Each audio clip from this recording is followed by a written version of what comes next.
Você achou uma receita de bolo na internet que está falando que você vai fazer um concreto de super resistência na sua obra? Pode até ser, mas vamos tomar alguns cuidados aí. E é aqui que você vai descobrir se você consegue ou não fazer um concreto super resistente. Roda a vinheta!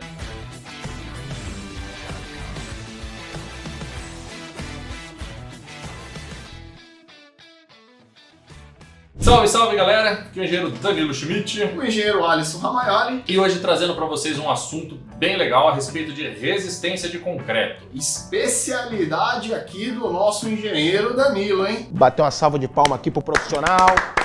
A resistência do concreto feito na obra sempre foi um chabu, porque fala, pô, mas não tem controle, não dá para saber se deu a resistência ou não deu. Então esse vídeo de hoje é para falar sobre um concreto de 40 MPa, que é uma resistência relativamente elevada aí para casos de obras, e como que você pode fazer, né, para conseguir isso aí. Mas primeiro, não deixa de clicar no botãozinho vermelho aqui embaixo para você se inscrever no canal e acompanhar nossos conteúdos semanalmente. Se inscreveu? Claro! Então, bora lá. O concreto, para atingir resistência, ele tem que seguir uma série de parâmetros. Primeiro é importante que seja feito um estudo dos materiais que vão compor esse concreto em laboratório, qual a brita que está sendo utilizada, qual que é a areia que está sendo utilizada, a granulometria desses materiais. E aí existem uma série de estudos que são feitos para se entender teor de pulverulento, índices de sujeira no material, enfim, ensaios de laboratório para que eles sigam os pretextos de norma, tá? Existem normas para cada material. Norma para areia, norma para brita, norma para cimento. tudo isso? Mas para você entender se você consegue fazer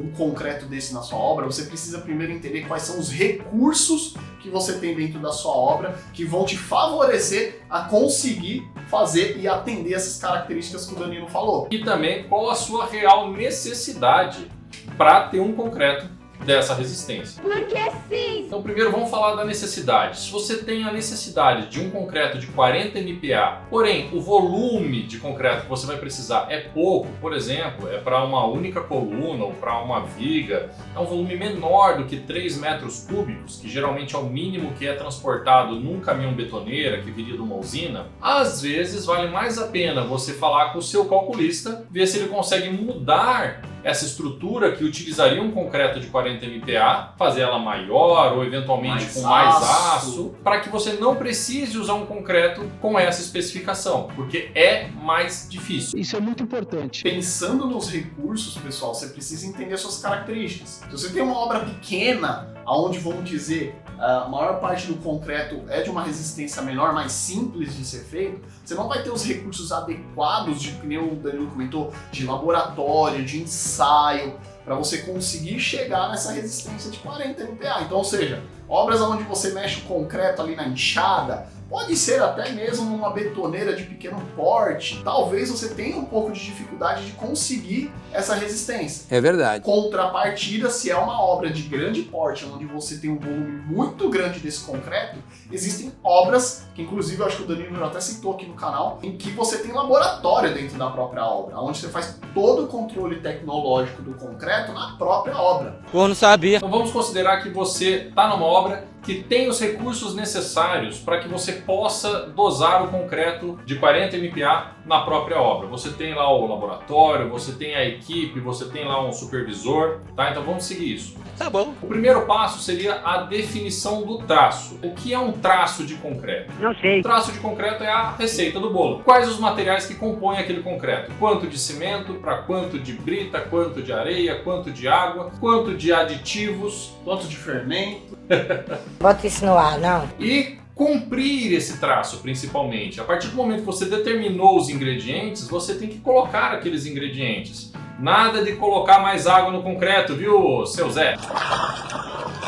O aditivo pode ser um recurso que vai te favorecer a conseguir ter essa resistência. Que se a gente ficar à mercê no traço somente da água, da areia, do cimento e da brita, talvez a gente tenha mais dificuldade pelos recursos que a gente tem dentro da obra. O aditivo, ele vai ajudar a talvez trazer mais resistência, uma pega mais rápida. Eles vão conseguir, entre aspas, ajudar a driblar os nossos recursos externos na obra para conseguir fazer com que a gente tenha o resultado final que a gente quer. Então, assim, O aditivo não tem um aditivo que é uma fórmula mágica. Você precisa entender os seus recursos na obra para saber qual o tipo de aditivo que você vai precisar para o resultado que você quer.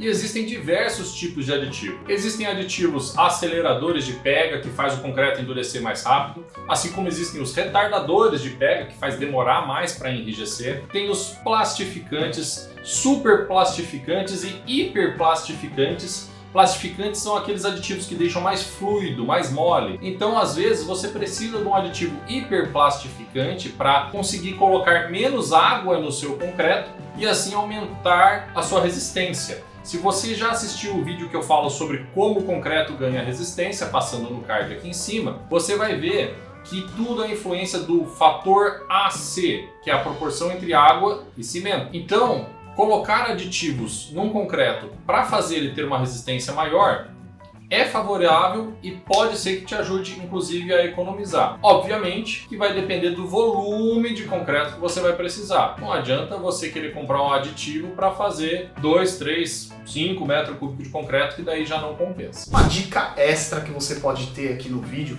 é aqui embaixo na descrição, a gente está deixando um link para você fazer download de um e-book gratuito que a gente escreveu que mostra passo a passo de boas práticas para você ter uma boa execução na sua reforma. Nós desenvolvemos esse e-book com muito carinho para vocês, onde a gente detalhou passo a passo, desde a aquisição de um apartamento, por exemplo, quais são os cuidados que você deve ter, normas que eventualmente deverá seguir, passo a passo para contratações, e tem até um checklist de vistoria para apartamentos, caso você tenha comprado seu apartamento na planta. É um compilado de toda a experiência e técnica que a gente tem até hoje. O papel do laboratório, pessoal, para você conseguir ter a resistência, ele vai ter duas etapas, sendo a primeira delas te auxiliar no desenvolvimento do traço, ou seja, na criação da receita do bolo, porque o seu calculista ele vai te passar as necessidades e a resistência que você precisa. O laboratório ele vai te ajudar a dosar os ingredientes para você ter a melhor eficiência lá na sua obra, porque pode ser que você esteja no local que a temperatura é muito elevada, você perca água muito rápido. É isso que vai fazer com que você escolha a quantidade ideal de materiais. Por que fazer isso na obra com poucos recursos não dá certo? Grande pergunta. Porque talvez você não tenha o controle dessa quantidade e até o controle da adversidade do tempo para conseguir fazer o local ideal para aquele concreto chegar na resistência. Já a obra que você tem os recursos, é mais fácil de você ter essa dosagem ideal. E a segunda etapa é justamente o laboratório acompanhar pós-concretagem disso para saber se o concreto vai chegar na resistência. Então o laboratório ele vai monitorar se a resistência que estava prevista está realmente acontecendo e assim te dá segurança e tranquilidade no execução da sua obra. Se você está pensando aí, o que acontece se o laboratório chegar à conclusão que o meu concreto de 40 teve 20 MPa? Você vai demolir e vai fazer de novo. Simples assim. Merda! O mamute virou merda! Então, para fechar esse assunto, base nas minhas experiências de obra também, no tempo que eu trabalhei em laboratório de concreto, a conclusão que eu chego que é: Presta atenção! para um concreto de 40 MPa, é muito mais fácil você terceirizar essa responsabilidade com uma usina de concreto, que daí é uma empresa que já conhece os materiais que ela utiliza, já faz ensaios laboratoriais desses materiais, porque é obrigatório, existem normas que obrigam as concreteiras a fazerem os ensaios dos materiais que elas utilizam. Além disso, você também tem como cobrar essa empresa terceira de garantir a resistência de 40 MPa que você precisa, sob a consequência de que, se ela não cumprir, ela tem que te reembolsar qualquer custo e qualquer dano que você venha a ter por o concreto não ter atingido a resistência. Se você não deixou o seu like, garante aí, clica no botãozinho aí, que isso vai ajudar demais a gente divulgar esse conteúdo para mais pessoas que estão tentando fazer esses traços na obra. E se isso já aconteceu contigo alguma vez, de você comprar um concreto que era para dar uma resistência, não deu, ou na sua obra você tentou fazer um concreto muito duro, não deu certo, escreve aí nos comentários que a gente está curioso para também conhecer as histórias de vocês. E aí? Acabou? Lavou!